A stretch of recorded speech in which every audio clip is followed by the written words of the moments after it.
everyone. This is Ken Hardison, and welcome to another episode of Grow Your Law Firm. Today, I'm going to be doing a solo cast, and I'm going to be talking about riches and niches. Let me start out by saying this. Most of the Pillman members, most of the people that listen to this, I think, are PI lawyers, and most of them do probably 80% motor vehicle accidents. And I think that's great. That's what I did. I did motor vehicle, I did workers' comp, I did SSD. I had 3 practice areas. But I hear lawyers talk about, they're worried about the future because of all these self-driving cars and these things. I'm not worried about that. What I'm worried about is that the cars are so much safer with all this, they keep you from running off the road. They stop for you if you get too close. The way the bumpers and everything make, which is good. It's a good thing. It's good. That means that what we have been doing over the last 50, 60 years has paid off because we're making the car manufacturers make the cars safer. So we're accomplishing what we set out to do, holding people accountable. But one of my great mentors, Dan Kennedy, once told me that 1 is a terrible number. And what he means by is if you only got one source of income, and that goes south, then you're out. And so, you say, well, you said you're not worried about it. I just don't think there's going to be as many car crashes with serious injuries. I think you're going to see it get less and less. And then you've got stuff like happened in Florida, and all of a sudden, your average fee goes down, from 20,000 to 10,000. And what are you going to do? Well, today I want to talk about that. I think everybody should be, there's 2 ways to go about this. You can niche out other practice areas like dog bites, premises liability. It depends on state. In North Carolina, we had contrib, so not a lot of premises liability cases, but there's stuff like inadequate security, motorcycle cases, trucking cases, and then you can go by injury, or we go daycare negligence cases, electrical shock cases, burn cases. I know one lawyer in Atlanta, he only had children cases. Children have been hurt, no matter how. So you can go by it, and what you got to do is figure out how to anoint yourself the expert, because nobody's going to do it for you. And how do you do this? Well, number 1, you do a lot of videos, FAQs, you put it out on social media, you write a book, or get somebody to help you, a ghostwriter, write a book, a guide or whatever. You speak at events. You go on talk radio shows and talk about it. You set yourself apart as an expert without saying you're an expert if your bar rules don't let you.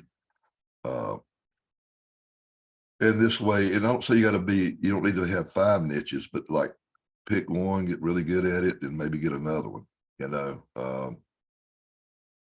but think about that.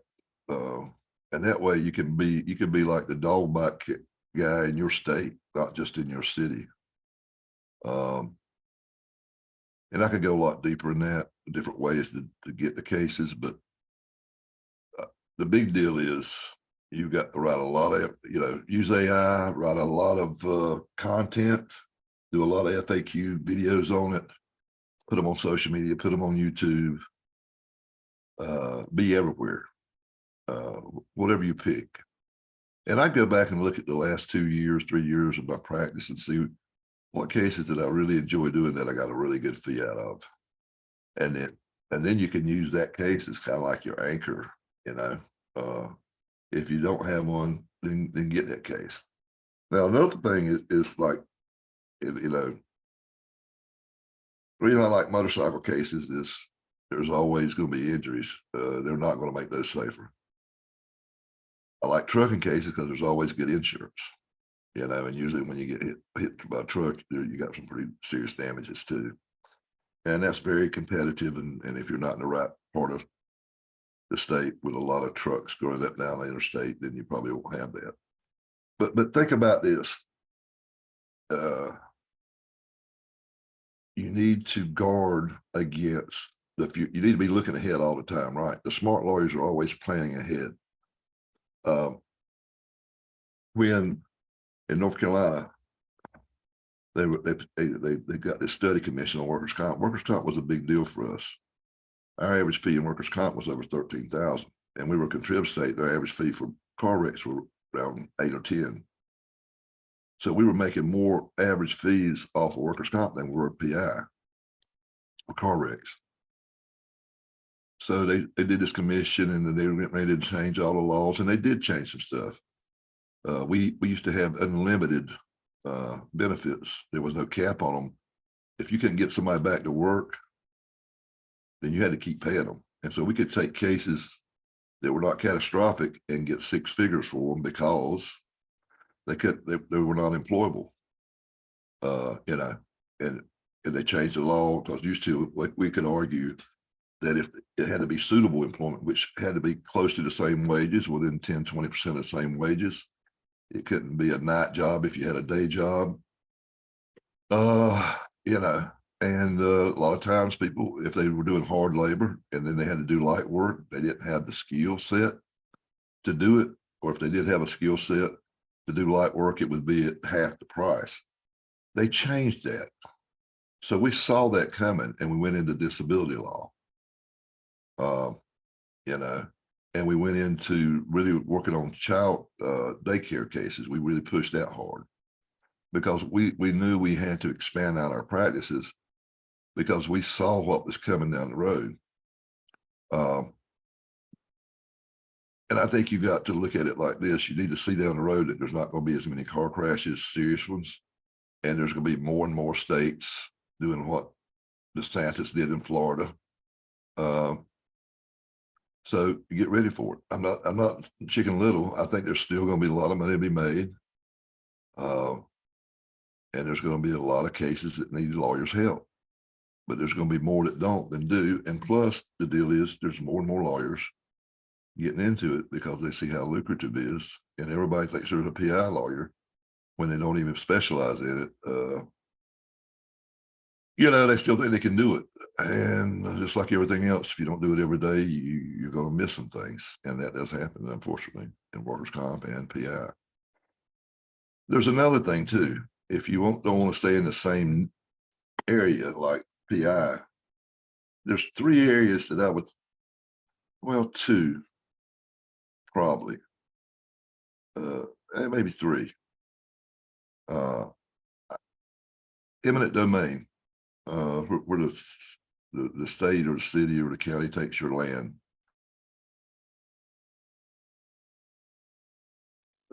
Think about this, looking in the future. Biden, they just passed this big infrastructure deal. There's going to be billions spent on roads, highways, different deals across the nation, federal money coming in. So there's going to be a lot of land taken, right? And these people are going to need lawyers because the states are trying to pay them as little as they can. And it's relatively an easy practice area. It's just a battle of experts. And you do it on a contingency, just like you do PI. Whatever the state offers, if they don't take it, they deposit with the clerk of court's office, and it draws interest. And then you go to court, or you settle it, and then you get like a 30 to 40% of what you get above what they offer. So very lucrative practice. I think there's going to be a lot of need for it. I know in North Carolina, James Scott Farron, who is a very smart business person, started a separate law firm just on this, and now he's got it up like 8 or 10 lawyers. It's a whole nother law firm, and he's killing it. Because the residential is okay, but when you get into commercial where they offer $2 million and you get $4 million and you get 40% of the $2 million, that's $800,000 fee. And you don't have to worry about the bias that the insurance companies bring on. People aren't worried about their insurance rates going up.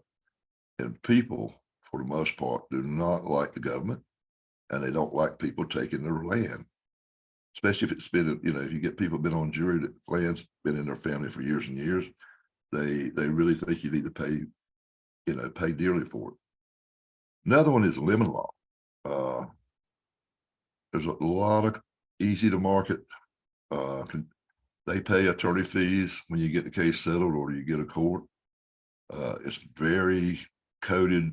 Like what I'm saying is, you gotta cars. It's very easy to pick a case because they got to meet certain criteria. They got to be a new car. It's got to be in the shop so many days, you know, and out of use so many days. And I don't know everything about it, but to me, it's pretty much you either got a case or you don't have a case, right? And so those cases are pretty lucrative, and you get anywhere from $5,000 to $10,000 attorney fees every time. Also, employment law. You know, I see a lot of lawyers doing really good with that now, and that's always going to be a big deal, I think. So you need to think outside the box, because you just never should have just one thing you do only. You don't need to have 10 either, because you can't be everything to everybody. But 2, 3, probably tops 3 practice areas. And I would just start with one extra one and get that down and get it rocking and rolling, and then I would go to another one.